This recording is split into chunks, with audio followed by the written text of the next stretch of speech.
বাংলাদেশের নিরাপত্তায় বর্ডার গার্ডকে ঢেলে সাজানো হচ্ছে। ২০১৭ সালে সীমান্ত নিরাপত্তায় বড় ধরনের সিদ্ধান্ত গ্রহণ করে প্রতিরক্ষা এবং স্বরাষ্ট্র দপ্তর। Hello viewer, welcome back to another video. Viewer बहुत ही ज़बरदस्त किस्म की, बहुत ही ज़्यादा इंपॉर्टेंट किस्म की वीडियो आप लोगों के साथ शेयर करने वाले। वीवर सरहदों की हिफाजत में बॉर्डर गार्ड जो है वो सर फहरिस्त होगा। बॉर्डर गार्ड जनूबी एशिया में बहुत ही ज़्यादा पावरफुल किस्म की और मॉडर्न किस्म की फोर्स होगी इंशाल्लाह। और बांग्लादेश की ये जो बॉर्डर गार्ड है, भारत को जवाब देने के लिए बहुत ही ज़्यादा इसको जदीद बनाया जाएगा। तो वीवर बहुत ही ज़्यादा इंटरेस्टिंग वीडियो होने वाली है। अभी तक आप लोगों ने हमारे चैनल को सब्सक्राइब नहीं किया हुआ, जल्दी से हमारे चैनल को सब्सक्राइब कर लीजिएगा। तो without wasting the time video को स्टार्ट करते हैं। বাংলাদেশের নিরাপত্তায় বর্ডার গার্ডকে ঢেলে সাজানো হচ্ছে। ২০১৭ সালে সীমান্ত নিরাপত্তায় বড় ধরনের সিদ্ধান্ত গ্রহণ করে প্রতিরক্ষা এবং স্বরাষ্ট্র দপ্তর। ভবিষ্যতে যুদ্ধ হলে বর্ডার গার্ড বাংলাদেশ সেনাবাহিনীর সহযোগিতা ছাড়াই যুদ্ধ চালিয়ে যেতে পারবে, এমনভাবে আধুনিকায়ন করা হচ্ছে। ২০৪১ সালে এই পরিকল্পনা বাস্তবায়ন হবে। সর্বমোট ৪টি ধাপে আধুনিকায়ন শেষ হবে। তাই আজকের প্রতিবেদনে তুলে ধরব ২০৩০ সাল পর্যন্ত বর্ডার গার্ড বাংলাদেশ কতটা শক্তিশালী হবে, পাশাপাশি ভারত এবং মিয়ানমারকে মোকাবেলায় যথেষ্ট কিনা। সর্বমোট ৪টি ধাপের ২টি ধাপ অতিক্রম করবে ২০৩০ সাল নাগাদ। এর মাঝে প্রথম ধাপ বাস্তবায়ন হবে ২০২৫ সালের মাঝে। স্বরাষ্ট্র দপ্তরের পরিকল্পনা অনুযায়ী বর্ডার গার্ডের সংখ্যা দ্বিগুণ করা হবে। বর্তমানে এই বাহিনীতে প্রায় ৬০,০০০ সৈনিক রয়েছে। ২০১৬ সালে এই সংখ্যা ছিল মাত্র ৫০,০০০। পরিকল্পনা অনুযায়ী ২০২৫ সালের মাঝে এই সংখ্যা ৭০,০০০ অতিক্রম করবে। বর্ডার গার্ড বাংলাদেশের এখন দায়িত্ব ভারত কিংবা মিয়ানমার আক্রমণ করলে সীমান্তে রুখে দেওয়া। যতক্ষণ সেনাবাহিনী সীমান্তে এসে না পৌঁছায় ততক্ষণ যুদ্ধ চালিয়ে যাওয়া। সীমান্তে চূড়ান্ত আক্রমণ রুখে দেওয়ার সক্ষমতা ২০২০ সালের পূর্বে ছিল না, কারণ ট্যাঙ্ক সাজোজনের মতো ভারী সমরাস্ত্র ধ্বংস করতে প্রয়োজন অ্যান্টি ট্যাঙ্ক গাইডেড মিসাইল। ২০২০ সালে সর্বপ্রথম অ্যান্টি ট্যাঙ্ক গাইডেড মিসাইল পায় বর্ডার গার্ড বাংলাদেশ। তবে সীমিত পরিসরে অ্যান্টি ট্যাঙ্ক গাইডেড মিসাইল পেয়েছিল, যা যথেষ্ট নয়। তাই ২০২৫ সালের মাঝে এই সংখ্যা কয়েক গুণ বৃদ্ধি করা প্রয়োজন। ইতিমধ্যে স্পেন সহ একাধিক দেশ থেকে বড় সংখ্যায় anti tank guided missile order করা হয়েছে বর্ডার গার্ডের জন্য। প্রতিপক্ষের আকাশপথের হামলা রুখে দিতে ম্যানপ্যাড এয়ার ডিফেন্স সিস্টেম সরবরাহ করা হবে। এছাড়া বর্ডার গার্ড বাংলাদেশের প্রতিটি সৈনিককে আধুনিক গিয়ার্সের আওতায় আনা হবে। সামগ্রিকভাবে বিবেচনা করলে ২০২৫ সালের মাঝে যে সক্ষমতা হবে তা দিয়ে ভারত এবং মিয়ানমারকে রুখে দেওয়া সম্ভব। এক্ষেত্রে সীমিত সময় যুদ্ধ চালিয়ে যেতে পারবে, আর এই সময়ের মাঝে বাংলাদেশ সেনাবাহিনী সীমান্ত অঞ্চলে পৌঁছে যাবে। সেক্ষেত্রে প্রথম ধাপ সফলভাবে অতিক্রম করবে বর্ডার গার্ড বাংলাদেশ। বাংলাদেশের অবস্থান থেকে দ্বিতীয় ধাপ অতিক্রম করা চ্যালেঞ্জিং হবে, কারণ ২০২৫ থেকে ৩০ সাল এই ৫ বছরে বড় ধরনের আধুনিকায়ন করতে হবে। বর্ডার গার্ডের সংখ্যা ২০৩০ সাল নাগাদ ৯০,০০০ অতিক্রম করবে, আর এই বিষয়টি বাংলাদেশের নিরাপত্তায় গুরুত্বপূর্ণ ভূমিকা রাখবে।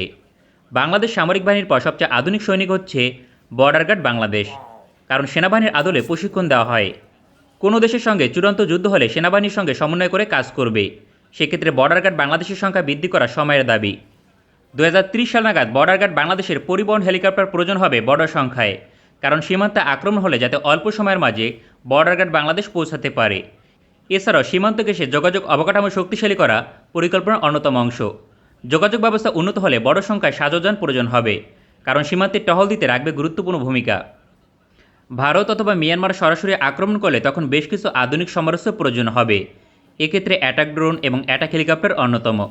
সুখবর হচ্ছে বর্ডার গার্ড বাংলাদেশ প্রথম ধাপেই ৬টি অ্যাটাক ড্রোন পাবে। তবে ২০৩০ সালের মাঝে এই সংখ্যা ১২ থেকে ১৮টি অতিক্রম করবে। বাংলাদেশের অবস্থান থেকে এই সংখ্যা যথেষ্ট, কারণ রাজশাহী, খুলনা এবং টেকনাফ সীমান্তে কেবলমাত্র অ্যাটাক ড্রোন প্রয়োজন হবে।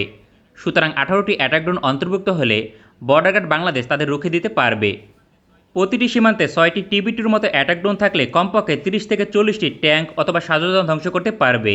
এক ব্যাটালিয়ন সৈনিককে রুখে দেওয়ার জন্য যথেষ্ট বলা যায়। তাছাড়া অ্যান্টি ট্যাঙ্ক গাইডেড মিসাইল কাজে লাগানো সম্ভব। প্রতিপক্ষের আকাশপথের আক্রমণকে রুখে দিতে থাকবে ম্যানপ্যাড এয়ার ডিফেন্স সিস্টেম। তবে রাতে আক্রমণ হলে রুখে দেওয়ার জন্য সবচেয়ে গুরুত্বপূর্ণ সমরাস্ত্র অ্যাটাক হেলিকপ্টার। বাংলাদেশ বর্ডার গার্ডের সীমিত সংখ্যায় অ্যাটাক হেলিকপ্টার প্রয়োজন। ২০৩০ সালের মাঝে বর্ডার গার্ডের জন্য অ্যাটাক হেলিকপ্টার ক্রয়ের সম্ভাবনা কম। তার পরবর্তী ধাপে অ্যাটাক হেলিকপ্টার বাস্তবায়ন হতে পারে। তবে এই সময়ের মাঝে সার্ভাইল্যান্স রাডার সিস্টেম অন্তর্ভুক্ত হবে বর্ডার গার্ডের জন্য। এছাড়া নজরদারি ড্রোন অন্তর্ভুক্ত হবে। সবচেয়ে বড় বিষয়, বাংলাদেশ বর্ডার গার্ডকে প্রশিক্ষণ প্রদান করবে তুরস্ক। এ বিষয়ে আনুষ্ঠানিকভাবে চুক্তি স্বাক্ষর হয়েছে উভয় দেশের মাঝে।